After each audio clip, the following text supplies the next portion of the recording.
Saudara-saudara yang kekasih di dalam Tuhan, apa kabar? Semoga semua dalam keadaan sehat dan baik. Kasih Tuhan selalu indah dalam hidup kita.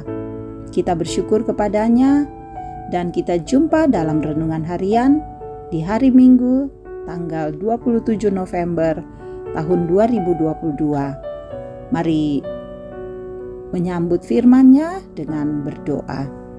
Mari berdoa. Bapa di sorga, kami berbahagia karena tahu bahwa Tuhan selalu mengasihi dan menuntun kami. Kami rindu untuk membaca firman-Mu. Roh Kudus kuasai kami, biar kami dapat memahami firman-Mu untuk menjadi pelita dan suluh di dalam kehidupan kami. Ini kami yang datang padamu, dalam nama Tuhan Yesus kami berdoa. Amin. Roma pasal 6 ayat 1-14. Mati dan bangkit dengan Kristus. Jika demikian, apakah yang hendak kita katakan? Bolehkah kita bertekun dalam dosa supaya semakin bertambah kasih karunia itu? Sekali-kali tidak. Bukankah kita telah mati bagi dosa? Bagaimanakah kita masih dapat hidup di dalamnya? Atau tidak tahukah kamu bahwa kita semua yang telah dibaptis dalam Kristus telah dibaptis dalam kematian-Nya?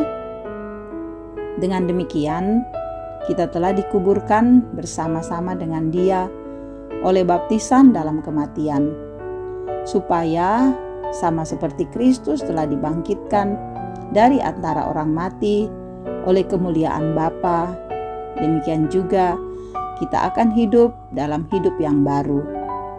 Sebab jika kita telah menjadi satu dengan apa yang sama dengan kematian-Nya, kita juga akan menjadi satu dengan apa yang sama dengan kebangkitan-Nya. Karena kita tahu bahwa manusia lama kita telah turut disalibkan supaya tubuh dosa kita hilang kuasanya, agar jangan kita menghambakan diri lagi kepada dosa. Sebab siapa yang telah mati, ia telah bebas dari dosa. Jadi, jika kita telah mati dengan Kristus, kita percaya bahwa kita akan hidup juga dengan Dia. Karena kita tahu bahwa Kristus sesudah Ia bangkit dari antara orang mati, tidak mati lagi, maut tidak berkuasa lagi atas Dia.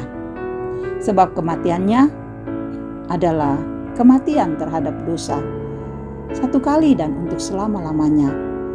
Dan kehidupan-Nya adalah kehidupan bagi Allah. Demikianlah hendaknya kamu memandangnya, bahwa kamu telah mati bagi dosa, tetapi kamu hidup bagi Allah dalam Kristus Yesus. Sebab itu, hendaklah dosa jangan berkuasa lagi di dalam tubuhmu yang fana, supaya kamu jangan lagi menuruti keinginannya. Dan janganlah kamu menyerahkan anggota-anggota tubuhmu kepada dosa untuk dipakai sebagai senjata kelaliman. Tetapi serahkanlah dirimu kepada Allah sebagai orang-orang yang dahulu mati, tetapi yang sekarang hidup, dan serahkanlah anggota-anggota tubuhmu kepada Allah untuk menjadi senjata-senjata kebenaran. Sebab kamu tidak akan dikuasai lagi oleh dosa, karena kamu tidak berada di bawah hukum Taurat, tetapi di bawah kasih karunia. Demikian firman-Nya. Haleluya. Amin. Saudara-saudara yang kekasih, tema kita mati kemudian bangkit. Saudara, peristiwa kebangkitan Tuhan Yesus menjadi sebuah berita yang luar biasa pada masa itu. Betapa tidak, saudara? Semua orang mempercakapkan tentang Tuhan Yesus yang bangkit setelah 3 hari kematian-Nya. Seluruh daerah Yerusalem dan daerah sekitar menjadi heboh dan penasaran akan kebenaran cerita itu. Tuhan Yesus benar-benar mati untuk menebus dosa manusia dan benar-benar bangkit untuk memberikan pengharapan dan keselamatan bagi umat manusia. Rasul Paulus, saudara, menjelaskan kepada orang percaya di Roma bahwa mereka semua juga turut dalam kematian Tuhan Yesus. Maksudnya ialah perbuatan daging mereka turut disalibkan bersama dengan Kristus. Setelah Kristus bangkit, maka mereka juga turut bangkit bersama Kristus, yang menandakan bahwa mereka akan hidup baru, dituntun oleh Roh dalam pengharapan akan keselamatan dari Tuhan. Mereka telah bersatu dalam kematian Kristus, maka mereka juga, saudara, turut dibangkitkan dalam persekutuan kebangkitan Kristus. Kebangkitan itu, saudara, memberikan pengharapan yang luar biasa bagi mereka semua. Bukan saja pengharapan di tengah pergumulan dan himpitan dari pihak lain, tetapi juga menjadi pengharapan akan kehidupan kekal yang Tuhan sediakan. Saudara, Tuhan telah mengalahkan maut dan telah bangkit. Mereka juga tidak lagi dikuasai dosa dan akan memperoleh kebangkitan dalam kebangkitan Kristus. Saudara-saudara, hal ini menjadi pengharapan juga bagi kita, bukan? Bahwa Kristus telah benar-benar mati, sehingga kita juga benar-benar mematikan perbuatan daging kita. Dari kematian itu, kemudian Tuhan Yesus bangkit, memberikan kita harapan menghadapi setiap persoalan. Bahkan kita percaya keselamatan dari Tuhan. Amin. Mari berdoa.